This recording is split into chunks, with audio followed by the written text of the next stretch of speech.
स्वागत है आप सभी का पूरी पाठशाला में, जहां चल रहा है most important previous year GK प्रश्नों का क्विज, जो आपके किसी भी एग्ज़ाम के लिए काफ़ी इम्पॉर्टेंट साबित होने वाला है। तो इसी क्रम का आज पहला प्रश्न है कि फ्रांसिस्को डी अल्मेडा कौन था। तो देखिए, फ्रांसिस्को डी अल्मेडा जो था भारत में पुर्तगाली वायसराय था, और इससे एक बात इंपॉर्टेंट है कि यह फर्स्ट पुर्तगाली वायसराय था, ये भी आपने याद रखना है। और इसी ने ब्लू वाटर पॉलिसी शुरू की थी, और 1505 से लेकर के 1509 तक ये जो है भारत में वायसराय रहा था Francisco de Almeida. Previous year में एनटीपीसी में पूछा गया प्रश्न है, इंपॉर्टेंट है आपके किसी भी एग्जाम के लिए। अगला प्रश्न देखिए है कि पौंडीचेरी की संधि पे हस्ताक्षर कब किए गए थे। तो अगला प्रश्न भी हिस्ट्री का है। तो पौंडीचेरी की संधि कब होती है? 1754 में होती है। अब फ्रांसीसी कंपनी जो थी, फ्रांस की ईस्ट इंडिया कंपनी, तो उन्होंने इस पे हस्ताक्षर किए थे ईस्ट इंडिया कंपनी के साथ, और वहाँ पे संधि कर ली गई थी, और ये 1754 में होती है। तो ये भी आपने याद रखना है, पूछा गया प्रश्न था। फ्रांसीसी ने अपना आगमन किसके माध्यम से भारत में किया था? कहने का मतलब है कि फ्रांसीसी जो भारत आए थे, तो भारत वो कहाँ से आए थे? तो आपको याद रखना है कि वो पौंडीचेरी के जरिए जो है भारत में शामिल हुए थे फ्रांसिस्को, और ये समुद्र के किनारे है, तो उन्हें आने में यहाँ पे सुविधा हुई। और पुराने काल में जितना भी आक्रमण होता था, ज़्यादातर समुद्री एरिया से ही ईस्ट इंडिया कंपनी भी आई थी। तो इसी तरह जो है फ्रांसीसी कंपनी भी जो आई थी, वो पौंडीचेरी के थ्रू ही भारत में आई थी। और ये कब आई थी ये भी पूछा जाता, तो 17वीं शताब्दी में आई थी। तो ये भी आपको याद रखना है, और आके इन्होंने यहाँ पे अपना आधिपत्य जमाया था। फ्रेंच ईस्ट इंडिया कंपनी की स्थापना कब होती है? तो जैसे मैंने बोला 17वीं शताब्दी में आई थी, यानी कि 1664 में जो है इसकी स्थापना होती है। और देखिए ऑप्शन कितने नज़दीक नज़दीक हैं, यानी कोई भी इसमें कंफ्यूज हो सकता है। तो आपको अच्छे से याद रखना है, 1664 में आई है, और ये जो है आपका एसएससी में प्रीवियस ईयर में पूछा गया प्रश्न था, तो आपके आगामी एग्जाम के लिए भी इंपॉर्टेंट हो जाता है। अगला प्रश्न देख लेते हैं। देखिए ये क्या है, अंग्रेजों ने भारत में अपना पहला बंदरगाह किस स्थान पे बनाया गया था? और ये प्रश्न इतना इंपॉर्टेंट है कि यूपीएससी के प्रीलिम्स तक पूछा गया था। तो जो पहला बंदरगाह था वो चेन्नई में बनाया गया था, और ये इतना इंपॉर्टेंट है कि अभी हाल ही में जो रेलवे का ग्रुप डी तक का एग्जाम हुआ है, उसमें भी इंपॉर्टेंट है, बीपीएससी में भी पूछा गया है। क्योंकि इसने जो पहला बंदरगाह बनाया था, उसके बाद एक किले की स्थापना की थी, और वो जो है सेंट जॉर्ज किला जो था, इससे बार बार प्रश्न पूछा जाता है कि सेंट जॉर्ज किला कहाँ है, तो ये चेन्नई में है। कई शिफ्टों में रिपीटेड प्रश्न है। सेंट जॉर्ज किला बनाता है 1644 में आके। मद्रास प्रेसिडेंसी इसे बोला जाता है, जिसे अभी चेन्नई बोला जाता है, उस समय के समय से मद्रास बोला जाता था। तो इंपॉर्टेंट है, आपने इसे याद रखना है। बंगाल की खाड़ी में समुद्री डकैती के लिए आधार के रूप में हुगली का इस्तेमाल किसने किया? तो देखिए, समुद्री डकैती के लिए आधार का इस्तेमाल कौन करते हैं? पुर्तगाली करते हैं। कहाँ पे? हुगली। तो बंगाल में ये हुगली नाम का एक जगह है, तो वहाँ पे जो है पुर्तगाली लोग जो है बे ऑफ बंगाल यानी बंगाल की खाड़ी में जो है डकैती के काम के लिए वहाँ पे इस्तेमाल करते हैं पुर्तगालियों द्वारा। ईस्ट इंडिया कंपनी के लेखकों ने इंग्लैंड के किस कॉलेज में अपना प्रशिक्षण दिया था? तो ईस्ट इंडिया कंपनी के जो लेखक हैं, कौन से कॉलेज में देते हैं? हेलीबरी कॉलेज में देते हैं। और ये रेलवे में प्रीवियस ईयर में पूछा गया प्रश्न था, हेलीबरी में ईस्ट इंडिया कंपनी के जो लेखक हैं वो अपना परीक्षण देते हैं। कौन भारत के शुरुआती 3 अंग्रेजी समझौते में शामिल नहीं था? तो देखिए, पहले जो था भारत का विभाजन प्रेसिडेंसी के आधार पे था, यानी भारत जो था, भारत तो उसमें बांग्लादेश तो अलग था नहीं, तो ये जो संपूर्ण भारत था, तो इसमें पंजाब था ऊपर, उसके बाद नीचे का जो ये वाला हिस्सा था, ये मद्रास प्रेसिडेंसी के अंदर आता था, और ये वाला जो हिस्सा था ये कलकत्ता के अंदर आता था, और इधर वाला जो पश्चिम का भाग था ये मुंबई या बम्बई प्रेसिडेंसी का आता था, और ऊपर जो था पंजाब। तो बम्बई, मद्रास, कलकत्ता, इन तीनों ने भाग लिया था, लेकिन पंजाब प्रेसिडेंसी ने इसमें भाग नहीं लिया था। यानी आपका सही जवाब हो जाएगा, पंजाब प्रेसिडेंसी ने इसमें भाग नहीं लिया था। अब देखिए, पूछ रहा है कि किस यूरोपीय व्यापारिक कंपनी ने भारत में ब्लू वाटर पॉलिसी, जैसा मैंने प्रीवियस प्रश्न में बताया था कि पुर्तगाली कंपनी में फ्रांसिस्को डी अल्मेडा ने भारत में, जो कि फर्स्ट गवर्नर था, फर्स्ट वायसराय था, उसने ही ब्लू वाटर पॉलिसी बनाई थी। अब प्रश्न उठता है कि ब्लू वाटर पॉलिसी है क्या? तो देखिए, इसके अंतर्गत बोला गया कि जो सी एरिया है, यानी कि जो समुद्री क्षेत्र है, उन पे सिर्फ पुर्तगालियों का ही अधिकार होगा, और व्यापार के जो इलाके हैं, व्यापार का जो रास्ता है, उन पे भी एकमात्र अधिकार पुर्तगाली व्यापारियों का ही होगा। तो इसी को ब्लू वाटर यानी समुद्र का पानी की पॉलिसी कही गई थी, जो कि पुर्तगालियों द्वारा भारत में लागू किया गया था। खासकर फ्रांसिस्को डी अल्मेडा ने इसे पहली बार लागू किया था। पुर्तगालियों ने बीजापुर से गोवा पर किस वर्ष में कब्जा कर लिया था? तो देखिए, गोवा पे जो था पहले बीजापुर पे शासन था, बीजापुर गोलकुंडा, आपको पता होगा गोलकुंडा का किला बीजापुर में स्थित है, तो 1510 में जो पुर्तगाली आते हैं वो गोवा पे आक्रमण कर देते हैं और कब्जा कर लेते हैं। और देखिए यहाँ पे एक और मज़े की बात है कि 1947 में तो भारत आज़ाद हो जाता है, लेकिन पुर्तगाली गोवा को आज़ाद नहीं करते थे। 1961 में गोवा को आज़ाद करवा लिया जाता है। और 1961 में आज़ादी के बाद भी गोवा अलग राज्य नहीं बनता है। तो गोवा कब नया राज्य बनता है? 1987 में बनता है। और ये तीनों के तीनों ये जो दोनों डेट है, ये तीनों डेट 1947 को आप रहने दें, तो ये तीनों डेट जो है काफ़ी इंपॉर्टेंट है। एसएससी से लेकर हर एग्जाम में कई बार पूछा गया है। और ये पूछा जाता है कि 1987 में जब गोवा अलग राज्य बनता है तो वो कौन सावां संशोधन था? तो 56वां संशोधन होता है। तो ये भी आपने याद रखना है। तो एक प्रश्न से आपके 4 प्रश्न बन जा रहे हैं। अब बढ़ते हैं अगला प्रश्न में, देखते हैं क्या पूछा जा रहा है। अब देखिए अगला प्रश्न आपके लिए हम लेके आए हैं साइंस से, क्योंकि हिस्ट्री का प्रश्न हो चुका है। आप कुछ प्रश्न साइंस से कर लेते हैं ताकि आपका मन लगा रहे और ये आपको बोरिंग ना लगे। तो देखिए कौन सा यौगिक आमतौर पे माउथ वॉश और टूथपेस्ट में एंटीसेप्टिक के रूप में प्रयोग किया जाता है, ये पूछा जा रहा है कि किस यौगिक का प्रयोग होता है। तो देखिए हम लोग का जो नॉर्मल देख रहे हैं, आपने प्रचार में देखा होगा, क्या आपके टूथपेस्ट में नमक है? तो नमक का फॉर्मूला क्या है? सोडियम क्लोराइड यानी NaCl। तो ऑप्शन डी जो है आपका सही जवाब हो जाएगा, NaCl सोडियम क्लोराइड। तो ये आमतौर पे एंटीसेप्टिक के लिए यूज होता है टूथपेस्ट में। काफ़ी आसान प्रश्न था और मैंने जो एग्जाम्पल दिया है तो उसे आपसे आराम से याद भी हो जाएगा। तो अगर वीडियो अच्छा लगा हो तो लाइक करने में कंजूसी ना करें और दोस्तों के साथ शेयर भी कर दें। अब देखिए कौन थायरोक्सिन के संश्लेषण के लिए आवश्यक है? थायरोक्सिन क्या होता है? जो थायराइड ग्लैंड होता है हमारे गले में, तो उससे थायरोक्सिन रिलीज होता है। आपने सुना होगा कि आयोडीन की कमी से किसी को भी घेंघा हो जाता है, और वो क्या होता है? थायराइड ग्लैंड या थायरोक्सिन की कमी से ही होता है। इसलिए आयोडीन नमक भी आजकल काफ़ी ज़्यादा पॉपुलर हुआ है। लगभग सभी नमकों में आयोडीन दिया जाता है। तो आप इस सवाल का आराम से जवाब दे पाइएगा कि थायराइड यानी थायरोक्सिन के लिए आयोडीन की आवश्यकता होती है। और जो थायरोक्सिन हार्मोन होता है उसे T4 और T3 से भी डिनोट किया जाता है। तो ये भी चाहे तो आप याद करके रख सकते हैं। कौन पेट्रोल का प्रमुख घटक है? तो देखिए हम लोग जो पेट्रोल इंजन में डलवाते हैं उसका प्रमुख घटक क्या है? High octane petrol. आपने सुना होगा, कभी कभी ऐड में भी देता है। एक्स्ट्रा प्रीमियम हो गया, ये जो इस तरह के पेट्रोल होते हैं उसमें हाई ऑक्टेन होता है। और ऑक्टेन का फॉर्मूला क्या है? C8H18। तो ये भी आपने याद रखना। और ये पेट्रोल का जो है प्रमुख घटकों में से एक है। किसका प्रयोग स्मोक बम यानी धुआं बम बनाने में किसका प्रयोग होता है? तो देखिए ये जो फास्फोरस है, इसका प्रयोग जो है आपका स्मोक बम बनाने में होता है। लेकिन सिर्फ फास्फोरस नहीं होता, फास्फोरस पेंटा ऑक्साइड होता है। और अगर इसका फॉर्मूला की बात करें तो P4O10 इसका फॉर्मूला है। तो ये भी आप याद रख सकते हैं। साथ ही साथ पूछा जाता है कि फास्फोरस का फॉर्मूला क्या है? तो हमेशा P के साथ 4 लगा रहता है, यानी फास्फोरस P4 अवस्था में पाया जाता है। अब देखिए बोल रहा है कि फोटोग्राफिक प्लेट में सिल्वर हैलाइड का उपयोग क्यों किया जाता है? क्यों किया जाता है पूछ रहा है।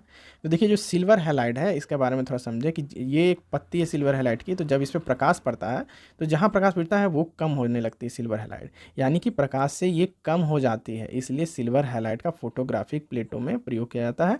फोटोग्राफिक प्लेट में क्या होता है? फोटोग्राफी के टाइम एक शटर रहता है, जो शटर ओपन होता है। तो जैसे शटर खुलता है प्रकाश अंदर आती है, और वहाँ पे सिल्वर हैलाइड का परत होता है। जहाँ जहाँ प्रकाश गिरती है वो कम होता है, और इस तरह से एक तस्वीर का निर्माण हो पाता है। मैग्नीशियम रिबन को देखिए, ये इंपॉर्टेंट प्रश्न है, रेलवे में कई बार पूछा गया प्रश्न है।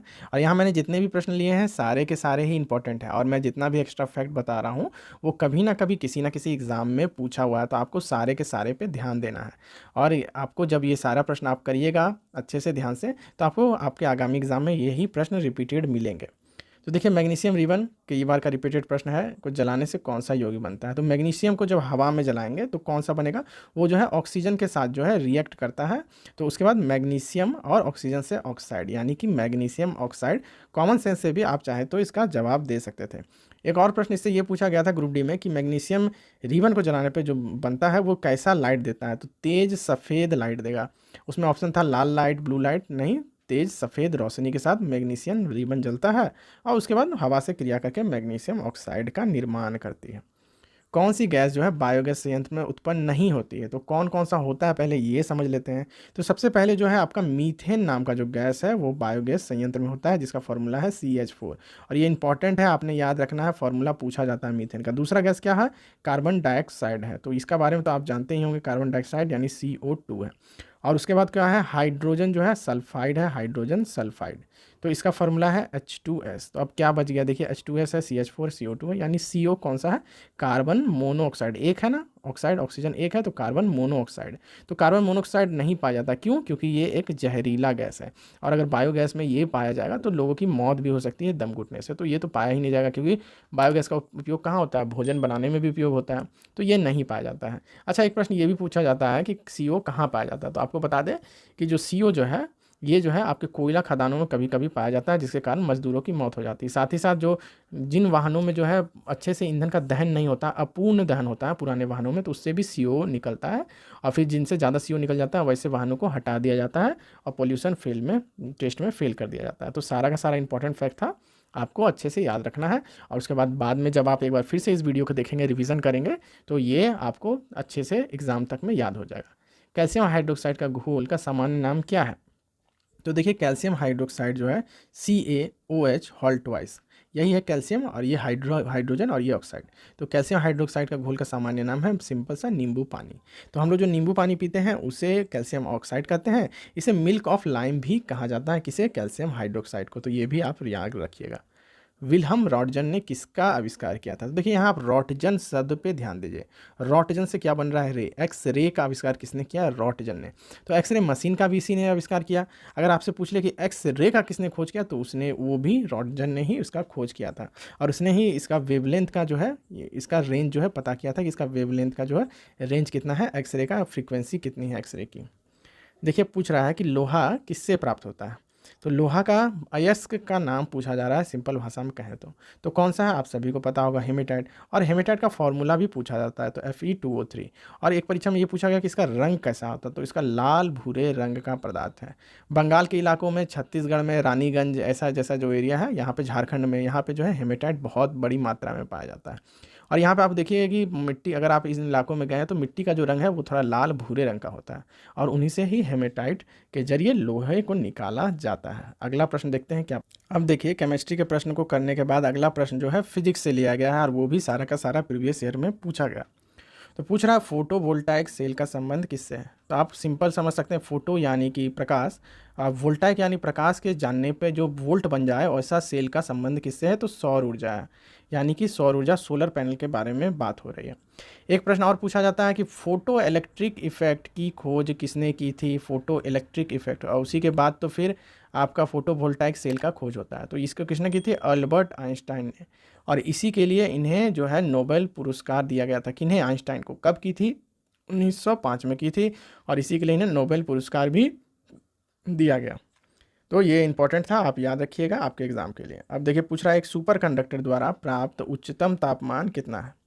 तो सुपर कंडक्टर होता क्या है, पहले ये थोड़ा समझते हैं इसके बारे में। तो देखिए, सुपर कंडक्टर जो होता है, जैसे कि मरकरी हो गया आपका, उसके बाद बेरियम, उसके बाद कैल्शियम, इन सारे आपके तत्वों को अगर हम -196 से लेकर के 300 -196 डिग्री सेंटीग्रेड से लेकर नीचे तक जब जाते हैं, यानी कि टेम्परेचर जब कम करते हैं, तो ये सुपर कंडक्टर की तरह बिहेव करता है। और सुपर कंडक्टर का मतलब क्या है कि वहाँ पे जो है रेजिस्टेंस जो है लगभग जीरो हो जाता है, यानी किसी तरह का रेजिस्टेंस करता ही नहीं है। करंट कितना भी दे वो आराम से बिना किसी रेजिस्टेंस के पार हो जाएगा।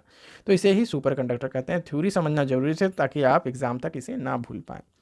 तो उच्चतम तापमान जो है कितना अभी तक प्राप्त हुआ है? तो 133 केल्विन तक का तापमान, 133 के भी अगर लिखा हो तो भी आप यही जवाब दीजिएगा। सुपर कंडक्टर द्वारा प्राप्त उच्चतम तापमान है, और ये प्रीवियस ईयर में रेलवे का पूछा गया प्रश्न था।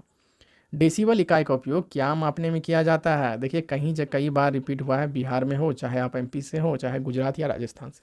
तो इसका उपयोग किस लिए किया जाता है? ध्वनि की तीव्रता को मापने के लिए किया जाता है। किसका? डेसिबल का उपयोग। और आपने सुना होगा नाम अलेक्जेंडर ग्राहम बेल, और उन्हीं के नाम पे जो है डेसीबल जो है, उन्हीं के नाम पे इस इकाई का खोज किया गया, अलेक्जेंडर ग्राहम बेल। और इसने किसकी खोज की थी? टेलीफोन की खोज की थी। तो देखिए, एक प्रश्न करने से आपका 3 प्रश्न यहाँ पे एक प्रश्न से ही हो गया। तो इसी बात पे चैनल पे नए हैं तो चैनल को सब्सक्राइब कर लीजिएगा, इसी तरह की मोस्ट इंपॉर्टेंट जो है GK की वीडियो पाने के लिए, जो आपके आगामी एग्जाम के लिए काफ़ी इंपॉर्टेंट होगा। और अपने दोस्तों के साथ वीडियो को शेयर भी कीजिए ताकि सब तक ये वीडियो पहुँच पाए।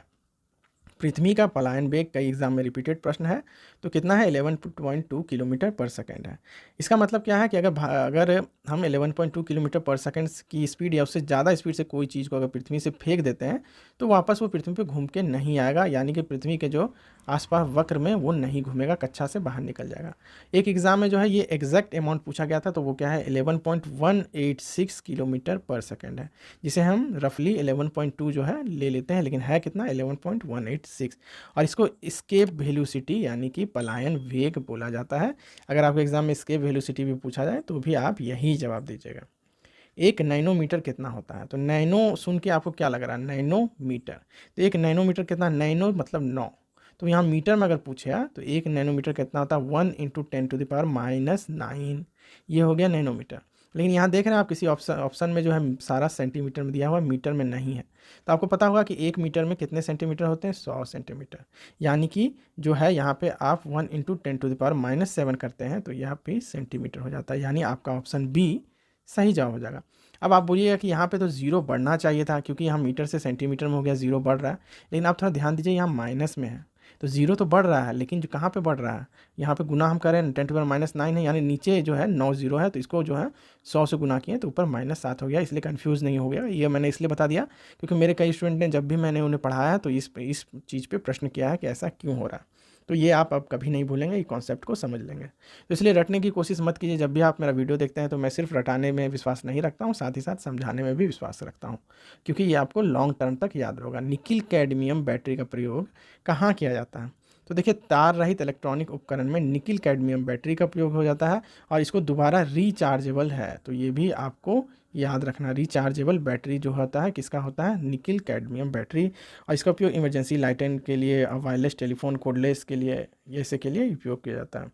अब 1 हॉर्स पावर के बारे में पूछ रहा है, तो देखिए जैसे स्प्लेंडर गाड़ी हो गया आपका, या टीवीएस का कई गाड़ी जो 100 सीसी का जितना भी गाड़ी होता है ना, सब लगभग 1 हॉर्स पावर यानी 1 एचपी का होता है। तो अब आप किसी को बता भी सकिएगा ये जान के कि 1 एचपी कितने बराबर होता है? तो 746 वाट के बराबर होता है, यानी 1 हॉर्स पावर 746 वाट के बराबर होता है। तो कोई अगर आपको बताता है कि मेरा गाड़ी 1 एचपी का है, तो आप उसे बता पाइएगा कि 746 वाट का आपका गाड़ी है, तो इतनी ऊर्जा इससे निकलती है। लेंस की शक्ति को किस में नापा जाता है? काफ़ी आसान प्रश्न है। डायोप्टर में लेंस की शक्ति को नापा जाता है, यानी डी। अच्छा, किसी लेंस का पावर जितना ज़्यादा रहेगा डायोप्टर उतना ज़्यादा रहेगा, और सबसे ज़्यादा पावर वाला लेंस अगर आप देखें तो सूक्ष्मदर्शी वगैरह में आपको काफ़ी ज़्यादा पावर का लेंस मिलता है। हवा का वेग किस पे मापेंगे? तो एनीमोमीटर जो है, एनीमोमीटर ANEMOMETER, इसका उपयोग जो है हवा की गति मापने के लिए किया जाता है, हवा का स्पीड नापने के लिए। एफएम प्रसारण सेवा की आवृत्ति फिक्स बैंड की श्रेणी का उपयोग करता है। तो अगर आपने कभी एफएम सुना होगा तो आपने सुना होगा कि 93.5 रेड एफएम या फिर 100.8, इस तरह से सुना होगा। तो अब आप समझ गए होंगे कि फ्रीक्वेंसी कितना है आपका, 88 से लेकर 108 मेगाहर्ट्ज, MHz में से लिखा जाता है, मेगाहर्ट्ज में। तो ये हो गया, अगर आपने सुना था तो आप आराम से इसका जवाब दे पाते हैं, और ये भी जो है आपका प्रीवियस ईयर में पूछा गया प्रश्न था। तो यहाँ पे हमने सभी प्रश्न को पूरा कर लिया है, जो कि प्रीवियस ईयर में कहीं ना कहीं पूछे गए थे, सभी इंपॉर्टेंट थे, तो आपको रिवीजन भी कर लेना है। तो आज का वीडियो रखते हैं यहीं तक। चैनल में नए हैं तो सब्सक्राइब जरूर कर लीजिएगा अपने भाई के चैनल को, और सपोर्ट भी ज़रूर कीजिएगा, दोस्तों के साथ शेयर करें। अगर आपका कोई प्रश्न है तो हमें कमेंट भी कर सकते हैं, बता सकते हैं वीडियो आपको कैसा लगा। चलिए फिर मिलते हैं आपसे नेक्स्ट वीडियो में, तब तक